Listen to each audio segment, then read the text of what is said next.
Hello, everyone. I'm George Roska. And I'm Mark Schneider. And we want to welcome you to today's episode 67 of Say What, where we talk about the threats to our children in the public school system, including the Biden administration's attempt to save face with parents by creating a new parent council. That's right, George. You know, we've all heard by now what happened at the end of last year with the NSBA and the Department of Justice's Merrick Garland's memo calling parents, quote, domestic terrorists, close quote. Well, it turns out that the saga continues. That's right, Mark. And here we are with a brief intro and some context, as you had mentioned. So last year, the National School Board Association letter to the DOJ called parents domestic terrorists. Then the Attorney General of the United States had a disastrous response. I remember watching the hearings, the Senate hearings. It was just disastrous. I have no other word for it. Then that really led to a separate event that happened shortly thereafter, Glenn Youngkin's win over Terry McAuliffe. What they called the Virginia earthquake. Yep. And everything, again, came down to parents' rights. And then right after that happened, we started to see Democratic Party advisors giving warnings to their own party saying, hey, we cannot let the Republican Party become the party of parents. Which is fairly astute on their part, right? If they're smart, that's exactly what they would want to avoid. If you're the Democratic Party, you don't want the other party being known as the party friendly to parents. That's a pretty big demographic. So one of the predictions that we had made way back in right after this whole debacle happened in November, we had predicted that, you know what, there's going to be a rise of leftist parents groups behind which the Democratic Party is going to try to hide. And so we talked about that in episode 56. But right now in this episode 67, we want to warn you again that now this strategy is actually coming directly from the White House. And they are trying to create this. They have created this parent council as a strategy to create counter talking points and narratives that we're going to start to see developed over the course of the next months. And then we're going to start to see all these leftist parent groups parrot the same thing simultaneously in order to calm down the parental revolution that we've been a part of over the last 4 years. We have, George. And this is something that you've investigated. And frankly, I had not heard about this. This is quite a very interesting event. And I think it's disingenuous, George. The Biden administration department, I guess, launches Parents Council to strengthen relationships between schools and families, according to Fox News. And there's this quote that you provided: parents are a child's first teachers, and there's no one better equipped to work with schools and educators to identify what students need to recover, according to Education Secretary Miguel Cardona. Not the friendliest person to parents, by the way. And then he goes on, the National Parents and Families Engagement Council will serve as an important link between families, caregivers, education advocates, and their school communities. And so then the question, becomes, what in the world are they really trying to do? So another thing that the education department officials said, that this organization, representatives will, quote, reflect the diversity of the education system, including, but not limited to, families of students in public schools, charters, private schools, and homeschool. And there's that magic word, diversity. So we're going to take a look at the list included so far in the council and determine if indeed, George, there is fair representation. And you have a list, right, of the people included so far? Yeah, they published 13 different groups. More than half of these I probably never heard of in the first place. But what I started doing is I started researching into each one. And interestingly enough, our friends at the Family Research Council started doing the same because they published an article about this as well in their newsletter called The Washington Stand. So I kind of combined my research with theirs. And here's what we are coming up. We're going to look at about half of these, and we'll see are we truly being represented in this council? Are charters, are private schools, are homeschools truly being included? So far from what I'm seeing, it's not. And it's a bunch of left-wing groups that have maybe something to do with parents, because parents is in their name, or have nothing to do with parents. Well, frankly, George, with the exception of a couple of these, I had never heard of any of these groups before. And being in the Christian and conservative community, we are aware of most of the, the bona fide true parent groups, right? None of those are represented in this list. Exactly. So I wanted to start off and try and be as fair as possible to Mr. Biden and Mr. Cardona.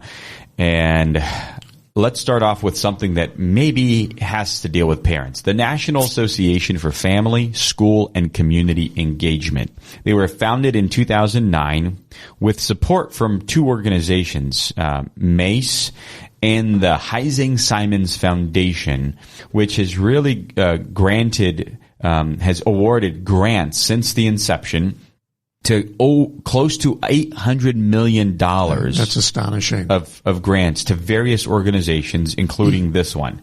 On their website, they have their core values of inclusion and educational equity. There you go. So I wonder what kind of parents these people represent. They say that family-facing professionals to accept difficult truths that schools and society have historically granted or withheld respect, honor, attention, privileges, resources, and benefits from communities based on their gender identity and expression. So I wonder what this organization is all about. Yeah, they go on to say such historically non-dominant families have too often been treated as onlookers in the project of education and must be asked to contribute their expertise to forming educational policies. Teachers should also connect with, quote, agencies that promote racial, and here's the magic word, George, social justice, the group says. Why isn't that surprising? Exactly. So that's just the first one. The next one, United Parent Leadership Action Network. It's actually being funded by the Bill and Melinda Gates Foundation. You go, just do a little bit of a deep dive on their website, and it's pretty easy to find.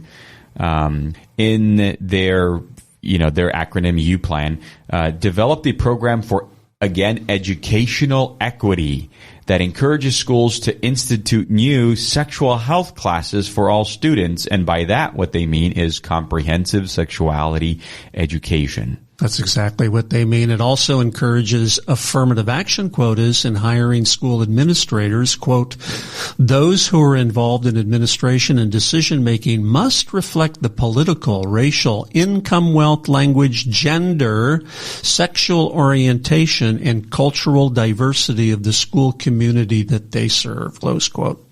Yep. And last thing here about U-Plan is that the group promises to further equity and social justice based on race, class, gender, sexual orientation, and immigration status. Okay, so far, George, we're sort of 2 for 2 in terms of these being, I would say, left-leaning advocacy groups. Yep. Let's continue with another one called Generations United, which focuses on children living with their grandparents, but its policy priorities section lobbies the Biden administration, and here's a quote.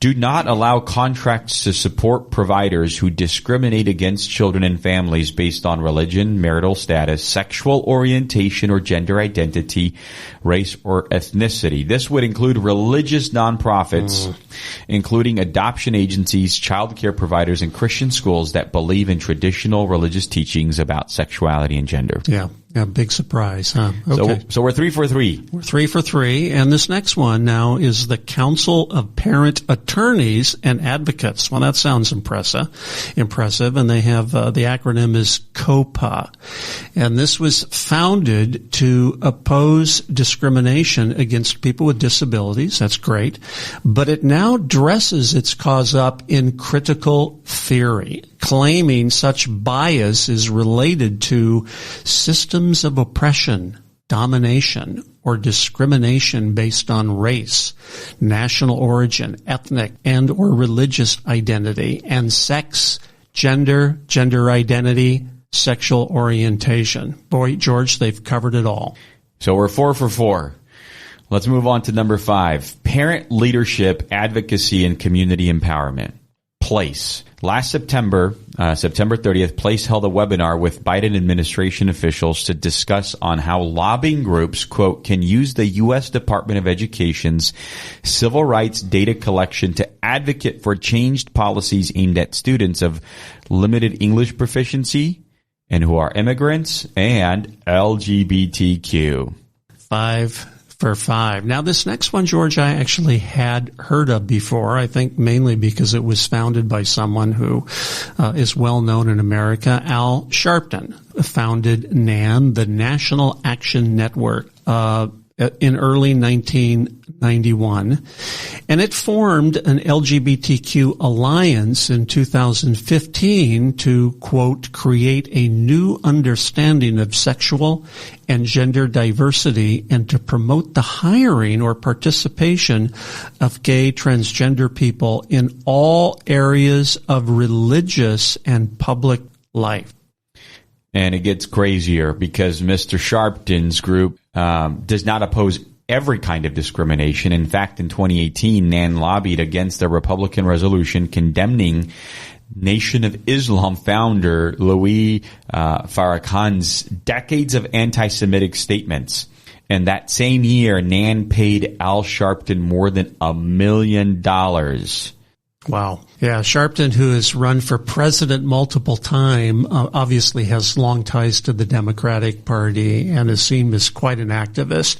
And in 2011, George, Barack Obama's education secretary, Arne Duncan, sent an email telling more than 4,000 federal employees that they were invited to attend Sharpton's Reclaim the Dream event, a move that straddled ethical guidelines. So far, well, in terms of true parent organizations and advocacy groups, this seems to be somewhat of a motley crew, doesn't it? And we're not done yet. We're not done yet, and it just gets more and more questionable. Here's another one, Girls, Inc., founded 157 years ago to help young women suffering during the last days of the Civil War, is now outspoken in support of abortion, comprehensive sexuality education, gender transition procedures for young people, and I quote here, we support access to comprehensive sex education and safe, high-quality reproductive health care, including contraception and abortion services, the group said in a statement condemning anti-choice bills. Wow. And despite its name, the organization defines girl as a young person who identifies as a girl regardless of her assigned sex at birth, or who is exploring gender identity or expression. So they go on and really promoting critical theory, stating that cisgender girls and young women, transgender girls and young women, and non-binary individuals experience gender-based oppression. Wow. It promotes transgender transitions at a young age. Are youth old enough to know their gender identity, the group asks? Yes, beginning at a very young age. So listen to youth. Well, some people prefer to use gender-neutral programs such as Ni, V, Z, Xi, and Z. Microaggressions are commonplace. Daily occurrences, so members should use correct names and pronouns. Check your own privilege. Wow. Yep. So this is one of the key groups that's going to be advising the Biden administration on how to better resonate and align parents of public school children. It's incredible, George. Let's move on to the next one. Unidos US. This one, I knew about, but they had rebranded, which I didn't know because I knew about the National Council of La Raza, which means the race. But they were rebranded back in 2017, and Unidos US has promoted left-wing causes open borders advocacy since it was founded in 1968. And it was founded in part by donations from the ultra-liberal National Council of Churches. And in its publication on Latinx LGBTQ plus students and their experiences, they tell their members to encourage schools and districts to fund gay-straight alliance clubs, and to tell the Biden administration to include sexual orientation and gender identity in categories that could trigger federal lawsuits, even though civil rights laws do not include either term.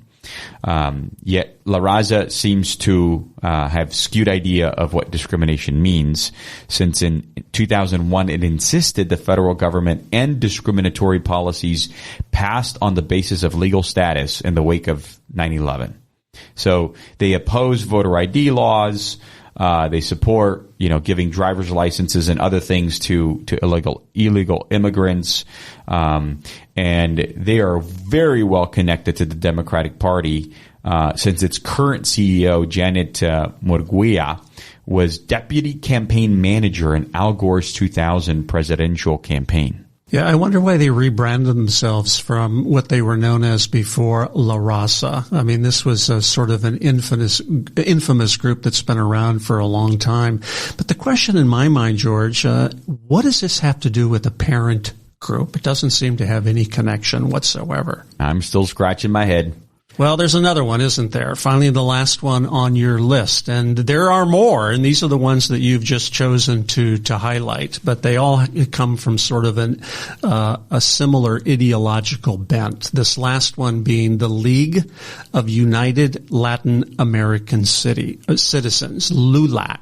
Yep. They were, initially founded as very patriotic American flag waving organization, but they have steadily moved leftward for decades now. In fact, it partnered with the radical National Center for Transgender Equality and the National Gay and Lesbian Task Force to produce a report saying American society creates, quote, injustice at every turn.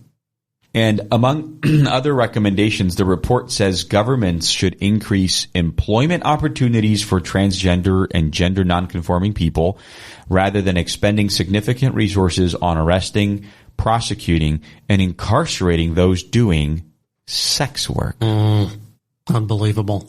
And that is a euphemism for prostitution. That's right. And they support special rights based on, here we go again, sexual orientation and race, backs Obamacare, and once filed a lawsuit to prevent Texas from purging non-citizens from its voter rolls. So they have a lot of tentacles here. In fact, President Domingo Garcia sat on the Democratic National Committee's Executive Committee, while CEO Cindy Marisol Benavides acted as campaign manager for Senator Tim Kaine, a Democrat out of Virginia, and became the DNC's National Director of Community Outreach. So, George, we could go on and on, I guess, looking at these groups, but our listeners should know, and they probably will as the midterms creep up, and then either further on into the election cycle approaching 2022, they're going to hear a lot probably about this parent council and how we're concerned about parents' rights in the public schools, and we recognize, that they are responsible for their children's upbringing, and we are working with groups to understand this better and to make sure that parents are represented in society. But our listeners should be warned ahead of time as you've just tried to do here on what these groups really stand for. Yeah. I'm hoping, Mark, that, that well-documented journalists who are very smart will start to dig into this parent council, expose it for what it is. I go back to the quote where the education department stated that we want representation and we want to reflect the diversity of public schools, charters, private schools, and homeschools. I have yet to see in these 13 organizations homeschools being represented. In fact, if you really want to represent the homeschooling community, there's probably only like one or two major organizations out there that can really do a good job at that. right, Mark? I mean, you've been part of that community for a long time. That's right. Yeah, and our listeners should remember, too, that what happened in Loudoun County, Virginia, the political earthquake that happened there, it was parents finding out what their children were actually learning in the public school system, mainly around critical race theory.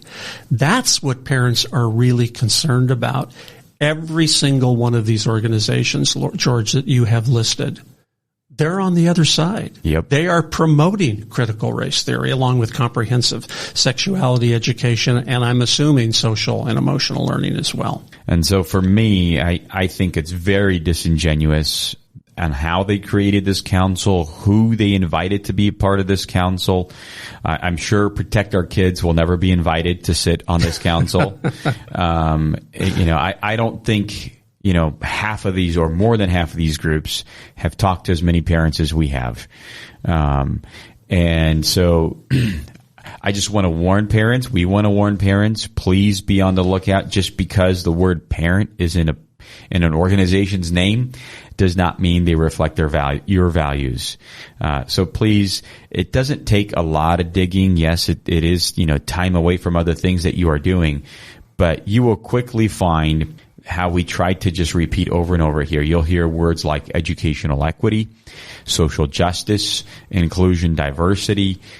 You will see that their donors come from very far left-leaning organizations, like the Heising Simmons Foundations, like the Bill and Melinda Gates Foundation. Yeah. It's just over and over and over. You see this playbook rolling itself out.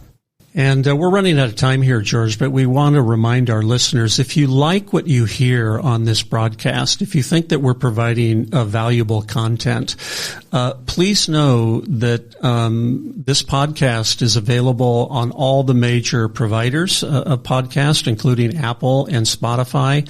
Of course, this podcast is called Say What, but you will likely find it under Protect Our Kids. So use that search term to make sure that you look for this, and tell your friends and neighbors about it if you think this is valuable information. Please also visit our website, protectourkidsnow.org, and subscribe to our website so you can make sure that you're getting our bi-monthly newsletters that we send out that will give you more information on these valuable topics.